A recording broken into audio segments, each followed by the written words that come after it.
এটা হচ্ছে সুরকুন্ডা দেবী টেম্পেলে আমরা ঘুরতে চলেছি। এটা হচ্ছে রোপওয়ে টিকিট কাউন্টার। আমরা ভেবেছিলাম যে হেঁটেই যাব, বাট রেশমি শারীরিক অসুস্থতার জন্য আমরা হেঁটে যেতে পারছি না। কিন্তু এই রেশমি দেখুন ঢেল কেটে গেছে, ওইরকম চুপ করে এখন সুরকুন্ডা দেবীকে ডাকছে কত করে পৌঁছানো যায়। ও এটা খোলা, হ্যাঁ, ওয়াও, অসাধারণ লাগছে, অসাধারণ। নিচটা একবার, নিচটা দেখুন।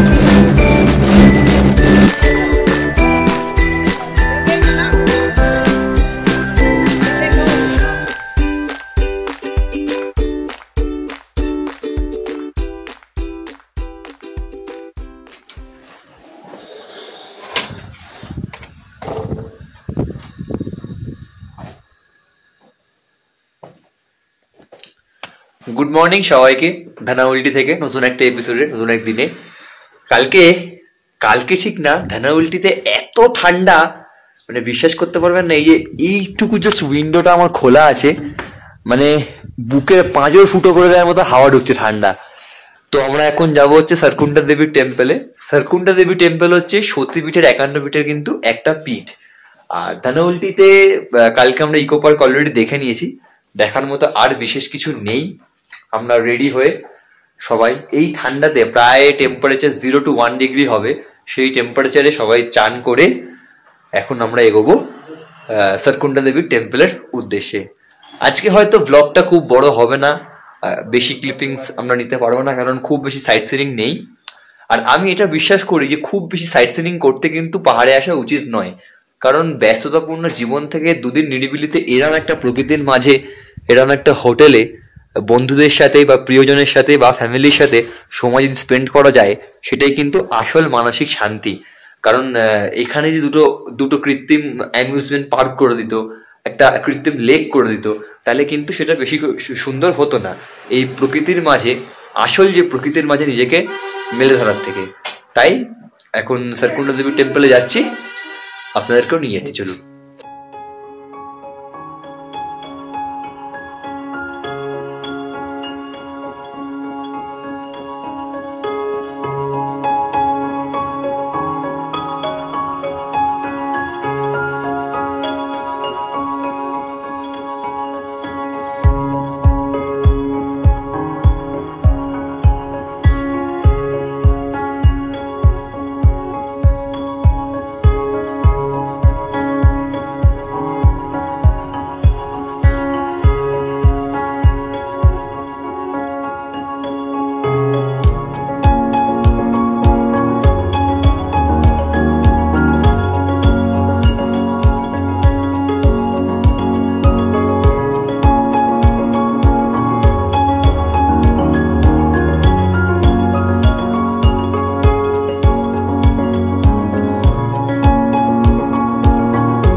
এটা হচ্ছে সুরকুন্ডা দেবী টেম্পলের আমরা উঠতে চলেছি। ওঠার মুখেই কিন্তু এখানে অনেক দোকান পাবেন প্রসাদ কেনার জন্য, 100 টাকা করে এরকম প্রসাদ। এর ভেতরে একটা এরকম লাল চেলি, সাথে নকুলদানা, ধূপ, সিঁদুর, আরো বেশ কিছু সামগ্রী দিয়েছে 100 টাকার এই প্রসাদটা ওপরে গিয়ে ঠাকুরকে পুজো দেওয়ার জন্য। তো আমি, সুকল্প, রেশমি তিনজনেই নিয়েছি, বর্ষাক শুধু পুজো দেওয়ার সামগ্রী নেয়নি। আমরা এখন উঠছি, এরকম সিঁড়ি, এরকম সিঁড়ি ধরে আপনি উঠতে পারবেন। আর রোপওয়ে সিস্টেমও কিন্তু আছে, রোপওয়ে করে উঠতে পারবেন। রোপওয়ের ভাড়া হচ্ছে 177 2 ফিটের জন্য। 1 ফিট মানে শুধু যাবেন কি শুধু আসবেন এরকমের জন্য কিন্তু বুক করতে পারবেন না। তো এবার আমরা ওপরে উঠছি।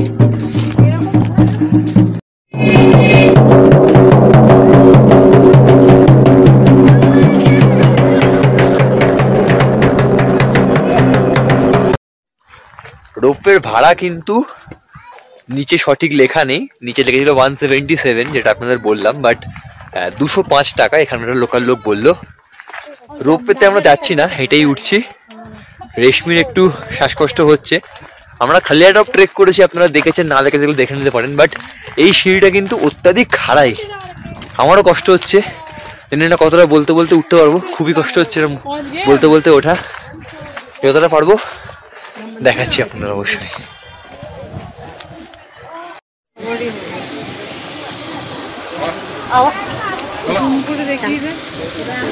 জুম করে দেখাবো পরে।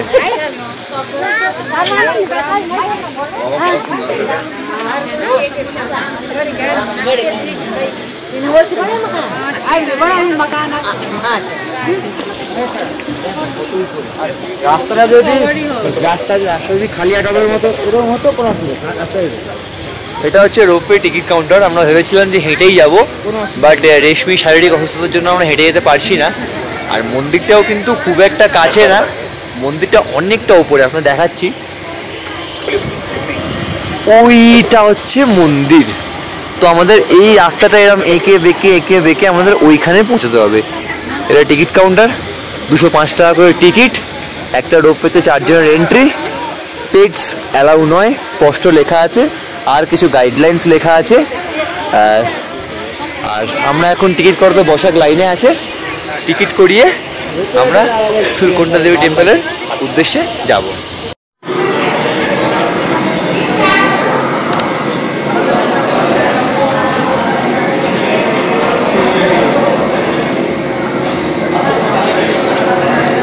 আমরা রোপওয়ের জন্য ওয়েট করছি এখানে। এটা হচ্ছে রোপওয়ে কাউন্টার। টিকিটটা তো দেখলেনি, এরকম একটা প্লাস্টিকের টিকিট দেবে, যেটা টিকিটটা নিয়ে আমাদেরকে রোপওয়েতে উঠতে হবে। অনেকে ওয়েট করছে রোপওয়ের জন্য। একটা রোপওয়েতে কেবিনে 6 জন করে পার্সন অ্যালাউড। আমরা 4 জন, মানে আমাদের সাথে আরও 2 জন এক্সট্রা পার্সন অ্যাড হবে।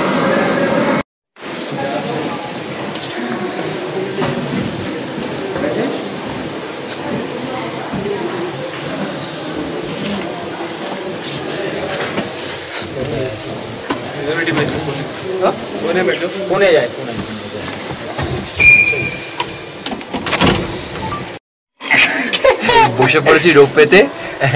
প্রথমে শ্বাসকষ্ট হচ্ছিল, রোপওয়ে ভয় পাচ্ছে। একে মনে হয় স্পিড পোস্টে পাঠাতে ওটা উপরে, এরকম করলে মাঝ রাস্তায় নামতে হবে। রোপওয়ে এবার চলবে। আমাদের 6 জনের কেবিনে 5 জন বসেছি, একজনের সিট খালি আছে। এমন কিছু কিন্তু ভিড় নেই, কারণ ধানমন্ডিতে অফ সিজন চলছে, তো খুব একটা ভিড় নেই। তো আস্তে আস্তে এবার রোপওয়ের জার্নিটা আপনাদেরকে উপভোগ করার জন্য।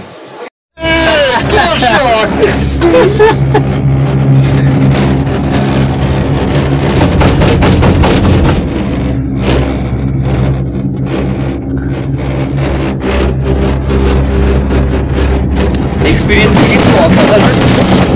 কিন্তু এই রেশমি দেখুন ঢেল কেটে গেছে, ওইরকম চুপ করে এখন সুরকন্ডা দেবীকে ডাকছে। কত করে পৌঁছানো যায়? ও এটা খোলা? ওয়াও, অসাধারণ লাগছে, অসাধারণ। নিচটা একবার, নিচটা দেখুন,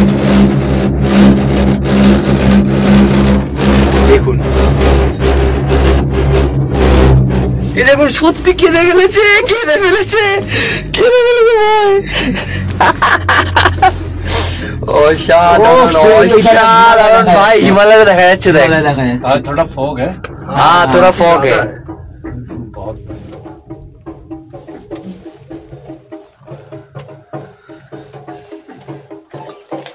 আর এই হচ্ছে রাস্তা, যারা হেঁটে উঠছে ওদের জন্য হচ্ছে এই পাশের রাস্তা। কিন্তু নড়ানড়ি করিস না, হ্যাঁ ভাই?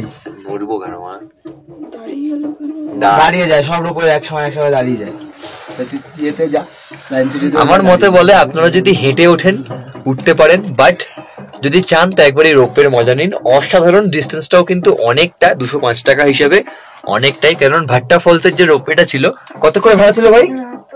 295 না বসা?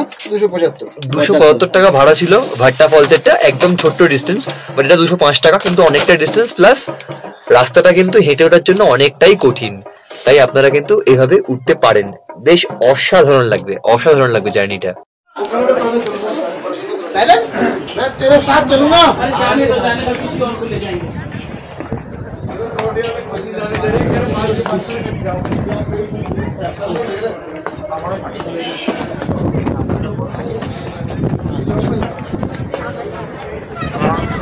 क्या बता इसका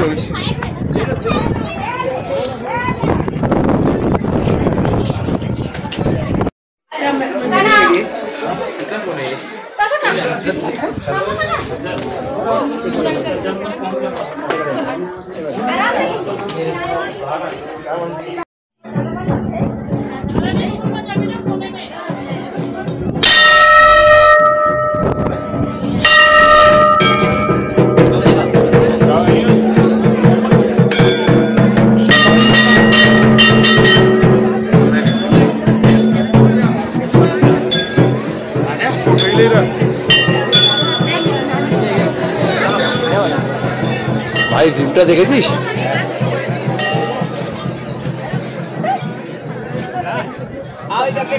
देखो अरे मेरी तरफ तो देखो दोनों रुक जा मंडा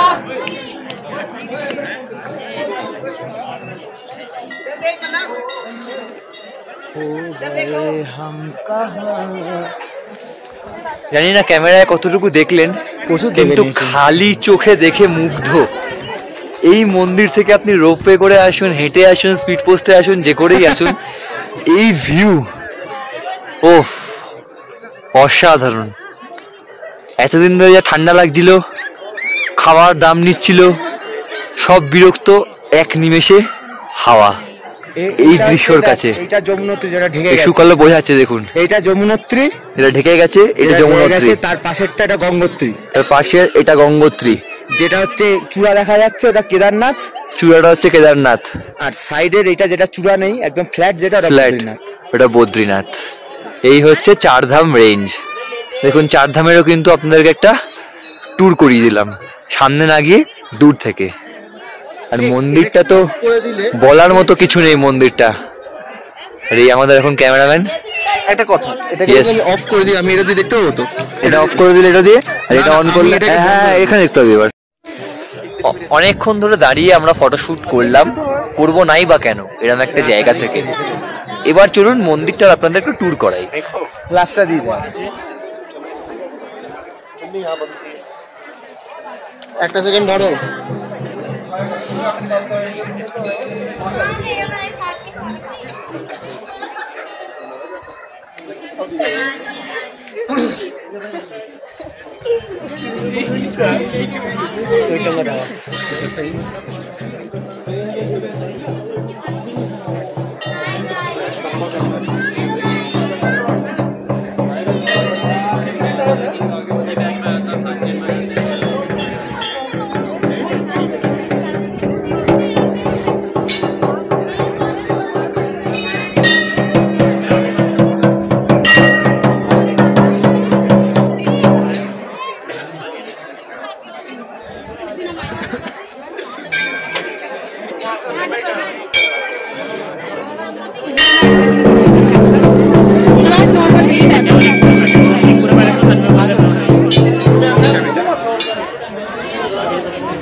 Act like you guys are talking with each other. ধর ধর ধর, তোরা তোদের কাজ কর। এই ধর ধর ধর, আমাকে আমার কাজ কর।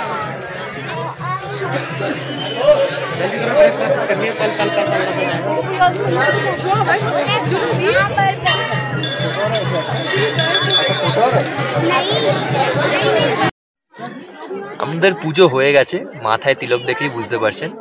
তো এখানে কিন্তু অন্যান্য টেম্পলদের মতো পুরোহিতদের কোনো চাহিদা নেই যে আপনাকে এত টাকা দিতে হবে, অত টাকা দিতে হবে। আমার থেকে কোনো টাকাই চাইনি, সুকল্প 10 টাকা দিয়েছে, রেশমিও 10 টাকা দিয়েছে। তো এই মন্দিরটার নাম সুরখান্ডা দেবী টেম্পল কেন সেটা আপনাদের একটু বলি। সতীপীঠের 51 পীঠের একটা পীঠ হচ্ছে এই মন্দিরটা। হিন্দু মতে সতীর মাথা অর্থাৎ শির, যেটাকে মাথাকে হিন্দিতে শির বলে, সেই শির পড়েছিল হচ্ছে এই স্থানে। তো সেই সির থেকে সুরখান্ডা নাম হয়েছে এই মন্দিরের। এই মন্দিরের দেখুন ধানাউলটি যদি আপনি আসেন তাহলে প্রকৃতির বিউটির সাথে সাথে কিন্তু এই মন্দিরটা হচ্ছে ইকো পার্কের সাথে one of the most beautiful and important site scene. আপনারা এটা করবেনই। যদি কষ্ট হয় রোপওয়েতে উঠুন, যদি শরীর স্বাস্থ্য ভালো পারেন তাহলে হেঁটে উঠুন। হেঁটে উঠলে আপনাদের কিন্তু ঘন্টা 2 সময় লাগবে, আর রোপওয়েতে উঠলে মিনিট 15 সময় লাগবে। তো আমার মতে বলে যদি আপনি প্রকৃতির বিউটিফুল ভিউ 360 ডিগ্রি ভিউটা নিতে চান তাহলে কিন্তু আপনাকে রোপওয়ে করে আসতে হবে, নাহলে আপনি হেঁটেও আসতে পারেন একটা অ্যাডভেঞ্চারের মতো। আর মন্দিরটায় টাইম স্পেন্ড করার মতো আপনাকে পুজো দেওয়াতে কোনো টাইম লাগছে না, কারণ এমন কিছু লাইন পড়ছে না, মানে আমাদের বেলা পড়েনি, এখন ইন সিজনে কত লাইন হয় আমি জানি না। তবে মন্দিরটার যে মানে ভিউ মন্দির থেকে পিছনেই দেখা যাচ্ছে, দেখলেনি এখনো তুই বসে আছিস তোর পিছনে দেখা যাচ্ছে, অসাধারণ ভিউ। আর এখানে কিন্তু বেশ বড় জায়গা, আপনারা আড্ডা মারতে পারবেন, কারণ যা বললাম ধানাউলটিতে কিন্তু আর তেমন কিছু করার নেই। এটার পর আমরা গাড়ি করে ডিরেক্ট হোটেলে চলে যাব, তো এত তাড়াতাড়ি হোটেলে গিয়ে কোনো কিছু করার নেই, তাই আমরা এখন এখানে বসে আছি, বসে একটু আড্ডা মারছি। পুজো হয়ে গেছে, আমরা হোটেল থেকেই ব্রেকফাস্ট করে এসেছিলাম। তো আপনারা ধানাউলটি আসবেন, খুঁটিনাটি সব ইনফরমেশনই পেলেন যে দেখার মতো সাইট সিন দুটো আছে, এক ইকো পার্ক, এক শ্রীকুণ্ডা দেবীর মন্দির। এখানে আপনাদের ম্যাক্সিমাম টাইমটা যাবে, ইকো পার্কেও যাবে। আপনারা চাইলে 1 নাইট স্টে করতে পারেন, 2 নাইট স্টে করতে পারেন। 2 নাইট স্টে করাটা বেশি ভালো, কারণ একদিন ইকো পার্কটা দেখলেন, একদিন মন্দিরটা দেখলেন। মন্দিরে এই প্রণামী মানে প্রসাদ হচ্ছে 100 টাকা করে, যেগুলো আপনি নিচেই পাবেন মন্দিরে ওঠার মুখেই। রোপওয়ে 205 টাকা করে পার পার্সন। যাওয়া আসা 1 ফিটের রোপওয়ে নিতে পারবেন না। আশা করছি সম্পূর্ণ ইনফরমেশন দিতে পেরেছি। বাকি আমরা যেখানে যাব যেটা করব, যদি ইনফরমেটিভ লাগে আপনারা অবশ্যই জানাবেন। आज पहली बार आए, एक दिन आएंगे यार। হাইটে ওটা বহুত চাপ ছিল, থেকে রাস্তাটা দেখ यार गौरव कुछ আমাদের এখন নামার সময়। পুজো খুব সুন্দর, দর্শন খুব ভালো হয়েছে। প্রকৃতির বিউটি, পাহাড়ের ভিউ তো বলার মতো নয়, শুধু এটা চেঞ্জ জানি সেটা হচ্ছে हंसते रहो गुड़िया, आप ऐसे क्यों बैठ जाते हो? हंसते रहा करो बस। अगर आप ऐसे रहोगे ना आगे तक आपको दिखाएंगे कि आगे देखो कैसे डरते थे, तो हंसते रहो। इसको हम फीचर बनाएंगे। সবাই ওকে পরামর্শ দিচ্ছে, কিন্তু ব্যাস तू ही होना चाहिए, तू जरूर साथ होना चाहिए जब जी लगे। আমাদের आप रोना शुरू कर दो, এটা যত সম্ভব ভিডিও ধরা পড়বে না, মাউন্টেন রেঞ্জটা। जी लगा रखे और रो जा पता नहीं कहाँ ভাই ফোনটা পড়ে গেলে অসুবিধা নেই। আপনারা কিন্তু অবশ্যই রোপওয়ের এক্সপিরিয়েন্সটা নিন, এটা লাইফ টাইম এক্সপিরিয়েন্স, অপূর্ব। এখন যেখানে আছি ধানাউলটির, সেটা কিন্তু কোনো সাইট সিন নয়, কিছুই নয়। আমাদের হোটেল থেকে জাস্ট হাঁটা পথে 10 মিনিট দূরত্বে। আসলে অঢেল সময় কি করব, এখানে কিছু করার ছিল না, তাই একটা ভ্যালি মতো জায়গায় এলাম। আসলে তাকাতে পারছি না, সূর্যের আলোটা এত স্পষ্ট। 1 সেকেন্ড দাঁড়ান, সানগ্লাসটা ওরা নিয়ে গেছে আমার থেকে মনে হয়। সানগ্লাস আমার কাছেই আছে, জাস্ট আ মিনিট।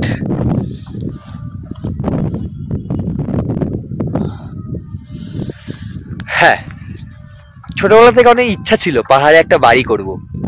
বাড়ি তো করতে পারিনি, হয়তো ভবিষ্যতে পারবো কোনোদিন। তো এখন এসেছি বাড়ির জন্য জমি খুঁজতে। এই যে সমতল জমিটা দেখছেন পাহাড়ের মাঝখানে, দূর দূরান্ত কেউ কোথাও নেই, দূর দূরান্ত অব্দি না। দেখুন আমরা এখানে, এটা রেশমি দাঁড়িয়ে বর্ষাকার সুকল্প নেমেছে, এটা দূর দূরান্ত অব্দি কেউ নেই, ছোট একটা সমতল ভূমি। মানুষের সমাগম আছে, কারণ কিছু সিগারেটসের প্যাকেট, কিছু ফরেন লিকারের বোতল এখানে পড়ে থাকতে দেখেছি, বাট কম। তো এরকম একটা জায়গার সন্ধান পেয়ে অনেকক্ষণ সময় বেশ কাটালাম, আপনাদের সাথেও শেয়ার করলাম জায়গাটা। হ্যাঁ, কিন্তু সমস্যাটা হচ্ছে কি, প্রচণ্ড ঠান্ডা, আর হাওয়া, আমার চুলটা দেখেই বুঝতে পারছেন যে কি পরিমাণ হাওয়া দিচ্ছে, হাওয়ায় উঠছে চুল। আর এই জায়গাটা যদি জিজ্ঞেস করেন কোথায়, ধানাউলটির যে ইকো পার্ক, সেই ইকো পার্কের অপোজিট থেকে একটা রাস্তা সোজা নিচে নেমে গেছে। সেই রাস্তাটা দিয়ে নামতে থাকলে আপনি দেখতে পারবেন, এই জায়গাটা দেখতে পারবেন। মোটামুটি 10 মিনিট ট্রেক করে আপনাদেরকে কিন্তু উঠতে হবে। তো এবার নামার পালা। নামানোর সময় আপনাদের রাস্তার কিছু ক্লিপিংস দেখাচ্ছি। এমনই পাহাড়ের রাস্তা দিয়ে হাঁটতে হাঁটতে কত যে নতুন পথ আবিষ্কার হয় বলে বোঝাতে পারবো না। যদি উচ্চারণগত কোনো সমস্যা হয় ক্ষমা করবেন, কারণ ঠান্ডায় কথা জড়িয়ে যাচ্ছে। আর এখন যেখানে আছি একটা হঠাৎ করে পথে ঢুকে পড়েছিলাম, বেশ কিছু দূর এগিয়ে দেখছি পথটার কোনো শেষ নেই, যেতেই আছে। তো আমরা ব্যাক করলাম, রাস্তাটা একবার দেখাই আপনাদের। এই হচ্ছে রাস্তা, ওখানে রেশমি বসাক সুকল্প দাঁড়িয়ে আছে। একজনের বেশি মানুষ কিন্তু মানে হাঁটতে পারবে না, এরম ভাবে হাঁটতে পারবে না, একজনকে এইভাবে এগিয়ে যেতে হবে, পাশাপাশি হাঁটার অবস্থা নেই। আর ভিউটা দেখুন এখান থেকে, নিচে হচ্ছে একটা কোনো পাহাড়ি গ্রাম। আমার মনে হচ্ছে এই যে রাস্তাটা, এই রাস্তাটা কোনো পাহাড়ি গ্রামেই গেছে। হ্যাঁ, আর দাঁড়িয়ে ব্লগটা করছি কারণ নামতে নামতে ক্যামেরার দিকে তাকিয়ে নামা সম্ভব না, তাহলে একেবারে এখান থেকে ডিরেক্ট দেরাদুন নেমে যেতে হবে, মানে ওপরে, হয়তো এটা আমার শেষ ব্লগ হয়ে যেতে পারে। এই জন্য দাঁড়িয়ে আপনার রাস্তাটা দেখিয়ে দিলাম, এবার কনসেন্ট্রেট করে নামতে হবে এই পথ দিয়ে। এই সেই রাস্তাটা, যে রাস্তাটা দিয়ে কিন্তু ওই যে ভ্যালিটা রোদ্দুর চকচক করছে, ওর ওপর দাঁড়িয়ে আপনাদের ভ্যালিটা দেখিয়েছিলাম। ওখান থেকে এরকম ঢালু পথে উঠেছি, আবার নেমেছি, দিয়ে এখানে এসেছি। আবার এই যে জায়গাটাতে বসে আছি এখন, সুন্দর জায়গাটা, সেটাও কিন্তু এই দেখুন ওপরে, এটা হচ্ছে মেন রোড। এই মেন রোড, এটা কতটা নিচে, আমাদের আবার এরকম বইটা চড়ে উঠতে হবে। বড়ই অদ্ভুত প্রকৃতির জায়গা হচ্ছে যে কোনো পাহাড়, শুধু বলবো না উত্তরাখণ্ড বা কিছু। আমাদের ওই 2-3 দিন 4 দিনের জন্যই ভাল লাগে, বড়জোর 1 সপ্তাহ, কিন্তু লাইফ টাইম থাকতে হলে কিন্তু খুবই কষ্টকর জীবন। কারণ প্রত্যেক জনেরই আমাদের নাক থেকে অনবরত জল বেরোচ্ছে, ঘড়িটা জলই বেরিয়ে গেল নাক থেকে, জল খেতে পাচ্ছি না, ঠান্ডা কনকনে জল। হোটেলে বারবার রুম সার্ভিসে ফোন করে জল দিয়ে যাচ্ছে ঠিকই, মিথ্যা কথা বলবো না, তবে কতক্ষণের জন্য, আধ ঘন্টা 1 ঘন্টার মধ্যে সেও আবার একই পরিস্থিতি চলে আসছে। তাই এদের লাইফস্টাইলটা কিন্তু খুব কষ্টের। হ্যাঁ, তো সেই জন্যই আমরা টুরিস্ট হিসেবে ঘুরতে আসি, স্বপ্ন দেখি বাড়ি কিনবো, এখানে থাকবো, এই করবো, বাট বেশি দিন ভাল লাগবে না। আমাদের সমতল ভূমি কিন্তু থাকার জন্য খুব ভালো জায়গা। তো আপনারাও আসুন, এনজয় করুন এই ভিউটি, এই ভিউ আশা করছি দারুণ লাগবে এই জায়গাটা। আমি আগেও বলেছিলাম আপনাদের যে রাত্রিবেলা কিন্তু এখানে করার মতো কিছু নেই, আমরা তো কিছুই করিনি, তাই হোটেলেই এতক্ষণ ছিলাম, এই উনো খেলছিলাম। তো এখন হচ্ছে ডিনার টাইম। আসলে পাহাড়ের লাইফস্টাইলটা কিন্তু এমনই একটা লাইফস্টাইল যে এখানে কিন্তু কলকাতার মতো 12টায় ডিনার আর দুপুর 12টায় ঘুম থেকে ওঠা, এটা হয় আমি জানি না। তো ওই জন্যই আমাদের এখন খেয়ে নিতে হচ্ছে 9:30টায়। আর কালকে আমাদের গাড়ি কিন্তু সকাল 8টায় ছাড়বে, কারণ কালকে আমরা তেহেরি হয়ে ঋষিকেশে স্টে করব। তো ডিনারটা একবার দেখিয়ে দিই আপনাদেরকে। আমাদের ডিনার এগ কারি। এগ কারিতে কিন্তু আমাদের কলকাতার মতো এগ কারি না, মাখন টাখন দিয়ে বেশ সুন্দর বানিয়েছে, দামটাও খুব সুন্দর। 2 পিস এগের এগ কারির দাম হচ্ছে 160 টাকা। এই হচ্ছে রাইস, চালটা একদম ফাইন রাইস, সেই রাইসের 1 প্লেট রাইসের দাম 100 টাকা। এখানে প্লেট হিসাবে দেয়নি, 2টো হটস্পটে ভরে দিয়েছে। আর এই হচ্ছে এগ কারি। আর আমরা ডিম কিন্তু এক্সট্রা নিয়েছি, মানে 2 পিস এগ কারি আর 2টো ডিম এক্সট্রা ডিমের জন্য 25 টাকা করে পড়েছে। তো এটাই হবে হচ্ছে আমাদের আজকের এন্ডিং ব্লগ। এরপর কিন্তু আজকের আর কোনো ভিডিও আসবে না, কাল সকাল দেখা হবে আপনাদের সাথে তেহেরি হয়ে ঋষিকেশ যাওয়ার পথে।